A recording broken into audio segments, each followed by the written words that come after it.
Saatnya berpetualangan, datang ke Taman Pelangi. Bersama teman-teman semua, yuk kita saling membantu. Aku punya tas berlari dengan si Joko. Bergegaslah ayo berpetualang. Perkenalkan, kami dari kelompok 1 ingin memaparkan dari bab 3, yaitu substansi HAM dalam Pancasila dan Undang-Undang Dasar tahun 1945. Perkenalkan, sebelumnya kami meminta izin kepada Ibu Dinata untuk memperkenalkan diri kami masing-masing. Nama saya Dr. Muhammad Marita. Nama saya Francis Geto Kahan. Nama saya Yoni Simanjunta. Nama saya Sari Simanjunare. Nama saya Hamida Serga. Nama saya Rizka Sari Simanjunta. Sekian. Terima kasih. Kami akan memaparkan sedikit yang kami presentasikan, yaitu tentang bab 3, substansi HAM dalam Pancasila dan Undang-Undang Dasar tahun 1945. Diskusi mengenai HAM telah dilakukan sejak penyusunan Undang-Undang Dasar tahun 1945 dan terus berlanjut hingga era reformasi yang menghasilkan amandemen Undang-Undang 1945 dan 2 undang-undang tentang HAM, yaitu Undang-Undang Nomor 39 Tahun 1999 dan Undang-Undang Nomor 6 Tahun 2000. Norma HAM dalam Undang-Undang tahun 1945 berfungsi sebagai pemandu bagi hukum positif untuk mencapai cita-cita hukum yang ideal. Norma hukum yang terkandung dalam Undang-Undang Dasar tahun 1945 mempunyai 2 posisi, yaitu sebagai norma pengarah atau pemandu bagi hukum positif untuk mencapai cita-cita perlindungan HAM, dan sebagai norma penguji undang-undang atau hukum pasif apakah telah selaras dengan semangat hak asasi manusia. Fungsi norma hak asasi manusia terkandung dalam Undang-Undang Dasar terbagi atas 2 fungsi, yaitu fungsi resolutif dan fungsi konstitutif. Fungsi resolutif yaitu menempatkan norma HAM dalam Undang-Undang Dasar tahun 1945 sebagai tolak ukur untuk menguji apakah undang-undang atau hukum positif telah selaras dengan cita-cita HAM. Yang kedua, fungsi konstitutif menentukan tanpa semangat hak asasi manusia dalam Undang-Undang Dasar atau hukum positif akan kehilangan makna sebagai hukum yang bermanfaat untuk kemasyarakatan, kebaikan bermasyarakat. Adanya pandangan dari beberapa tokoh tentang HAM seperti Soekarno dan Soekarno yang mengatakan hak asasi manusia tidak cocok sama gaya hidup kolektif di Indonesia, sementara yang Wiranto berpendapat hak asasi manusia harus dilindungi dan tercermin dalam konstitusi, atau juga mengatakan hak asasi dari budaya barat tidak masalah asal negara tetap waspada. Pandangan Hamid At-Tamimi juga disinggung tentang hak asasi manusia dalam perspektif hukum tata negara.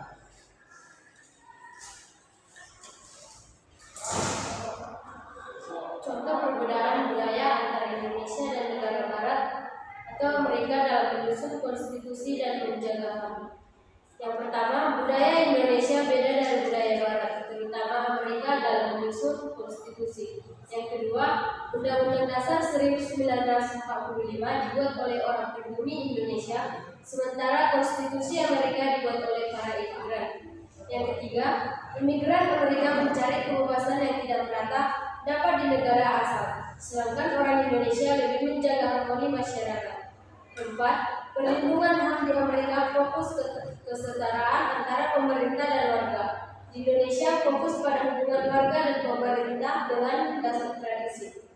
Kemaseno Aji berpendapat negara hukum Indonesia memiliki ciri-ciri khas Indonesia karena Pancasila dianggap sebagai dasar pokok dan sumber hukum, sehingga negara hukum Indonesia dinamakan negara hukum Pancasila. Di Indonesia dijamin kebebasan untuk beragama, tapi dalam arti positif, artinya tidak ada ruang untuk ateisme. Beda dengan Amerika Serikat yang memberikan kebebasan baik dalam arti positif maupun negatif. Menurut Patmo Wahyono tentang Pancasila sebagai asas kekeluargaan dalam negara, Menurut Padmo Wahyono tentang Pancasila sebagai asas kekeluargaan dalam negara, Pancasila mengutamakan rakyat banyak sambil tetap menghargai harkat dan martabat manusia. Padmo juga melihat hukum sebagai alat untuk menciptakan ketertiban dan kesejahteraan sosial, yaitu tertera dalam Undang-Undang Dasar 1945.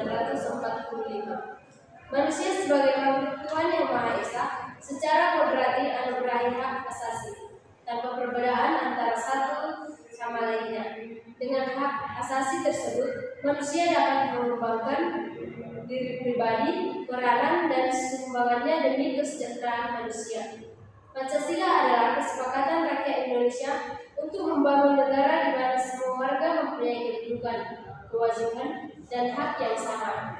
Jadi, tidak ada diskriminasi berdasarkan agama, etnis, ras, atau status sosial lainnya.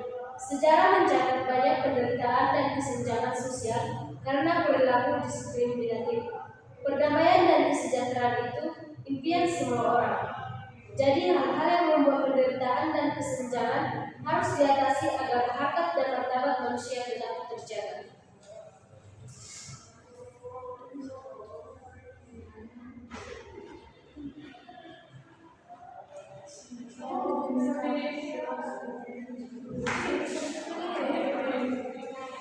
Tapi di Indonesia Pancasila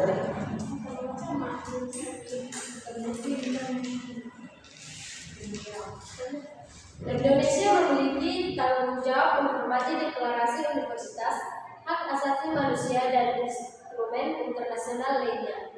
Sejak awal kemerdekaan, peruangan HAM di Indonesia sudah jadi fokus utama. Hal ini jelas tercermin dalam pembukaan Undang-Undang Dasar 1945 yang menetapkan pentingnya kemerdekaan bagi setiap bangsa dan pertentangan terhadap penjajahan.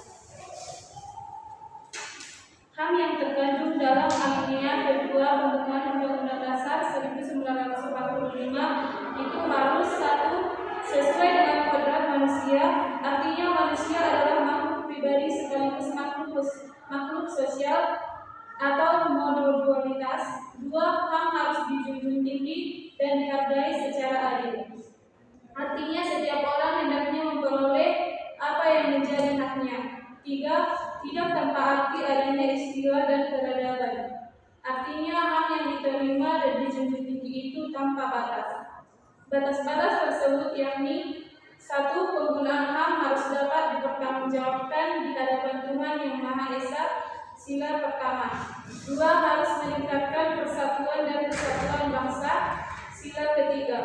Tiga, harus tetap dalam suasana dan iklim yang demokratis, sila keempat. Empat, harus menunjang kesejahteraan umum, sila kelima. HAM dapat dibatasi oleh tujuan-tujuan negara.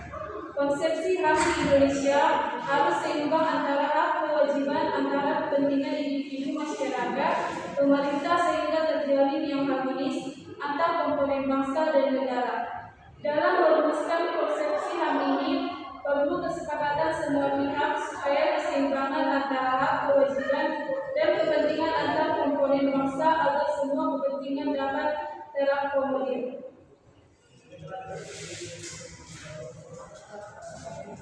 Kritikal terhadap ketersediaan dalam Pancasila dan Undang-Undang Dasar 1945 menunjukkan bahwa keduanya mengakui dan melindungi hak asasi manusia.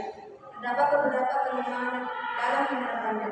Pancasila dengan nilai-nilai kemanusiaan dan memberikan dasar moral yang kuat, tetapi seringkali sifatnya terlalu umum. Sementara itu, Undang-Undang Dasar 1945 memang menjabarkan hak-hak secara lebih rinci, namun tidak diiringi dengan mekanisme pelaksanaan yang efektif. Meskipun deklarasi universal HAM sudah ada sejak 1948, pelaksanaannya berbeda-beda di setiap negara.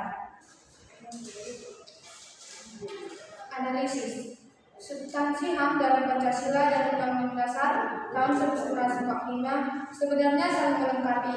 Maka Pancasila menekankan nilai dasar seperti kemanusiaan, keadilan, persatuan, dan gotong royong. Hal itu bahwa setiap orang harus diperlakukan secara manusiawi dan adil, tanpa adanya diskriminasi, sehingga hak-hak dasar dihormati dalam segala hal.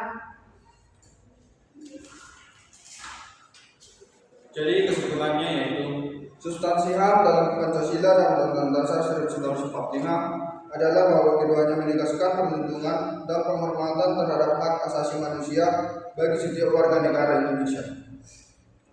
Maka itu, Pancasila menjadi dasar negara yang mengutamakan keadilan, kemanusiaan, dan persatuan yang mendorong kerangka kebersamaan. Sementara itu, Undang-Undang Dasar 1945 lebih spesifik dengan mengatur hak-hak dasar seperti hak hidup, hak berpendapat, dan hak mendapatkan pendidikan. Maka kedua-duanya sama-sama menempatkan HAM sebagai bagian penting dari kehidupan berbangsa dan bernegara di Indonesia.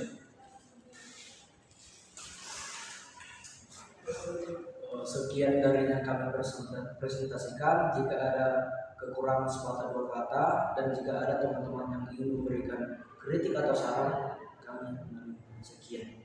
Audio Jungle.